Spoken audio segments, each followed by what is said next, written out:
Добуш берүү укугуна ээ болгон 18 жаштагы Улук мырза биринчи жолу шайлоого катышып отурат. Ал Свердлов районундагы округдун шайлоочусу. Бир мандаттуу шайлоодо талапкерлердин саны көп экенин айтып, өзү тандаган адамга добушун бергенин билдирди. В первую очередь, конечно, это чувство.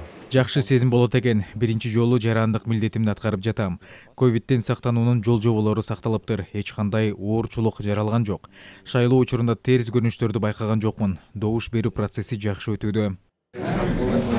Абдихалил Зиябеков өз участкасында биринчилерден келип добушун берди. Ал өлкө эгемендик алгандан бери шайлоолорду калтырбай жарандык позициясын бекем кармаган жарандын бири. Айтымында ар бир адамдын добушу маанилүү жана мамлекетке пайда алып келет.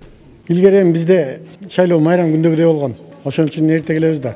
Мен дайыма мына быйыл шайлоо көп болду. Дайыма ошо биринчи келишке аракет кылам да. Шайлоодон биз татыктуу кандидаттар тандасак, мамлекет өз өнүгөт. Менин оюм ошондой. Быйылкы шайлоолордо мен анда эч кандай сатып алуу, башка мындай укук бузууларды байкаган жокмун. Негизи таза эле өттү. Менин оюм ошондой.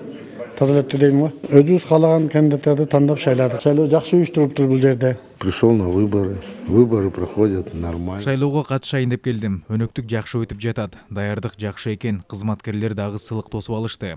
Мен шайлоочулар жакшы талапкер тандасак, өлкөнүн өнүгүшү үчүн салым кошуп, салым кошот деген ойдомун. Жарандар кайдыгер карабай катышып беришсе. Эртең менен саат 8:00 ачылган шайлоо участкалары кечинде 20:00 жабылат. Эки райондон жалпы 215 миңден ашуун шайлоочу катталган, ар биринде 25тен талапкер жогорку кеңештин депутаттыгына ат салышууда. Бул жолку шайлоо өнөктүгү дагы санитардык эрежелерди сактоо мурдагыдай эле эске алынган. Эртең менен саат 7:00 ачылдык. Өзүбүздүн процедуралар өттү.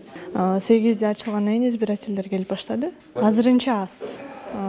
Эми кечке чейин да келишет, элдер жумушта, базарда болушат деп. Санитарный нормалар сакталып атат. 1,5 саат сайын жуулат, кабиналар сүрүлөт. Эч кандай сбой болгон жок. Баары жакшы иштеп атат, буюрса.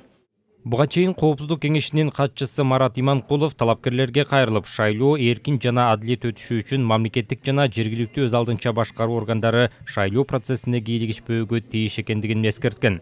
Административдик ресурс жана добуштарды сатып алуу фактылары аныкталса, жоопкерчиликке тартылат. Бишкек шаарындагы бир мандаттуу 2 шайлоо округунда кайра шайлоонун үгүт иштеринин жүрүшүндө Ички иштер министрлигине мыйзам бузуу боюнча 23 арыз түшкөн. Бул тууралуу брифингде Ички иштер министрлигинин тергөө кызматынын бөлүм башчысы Султан Макилов билдирди. Анын айтымында, анын ичинен Свердлов районунан 12, 1 май районунан 9 арыз түшкөн. 3 факты боюнча кылмыш иши козголду, 15 факты кылмыштын белгилери жок болгондуктан номенклатурадан кыскартылган. Калгандары боюнча тергөө уланууда деп билдирди Макилов. Тутам Мелиса Фуламбек Тыйканбаев, Руслан Сабатаров, Ала Тоо 24.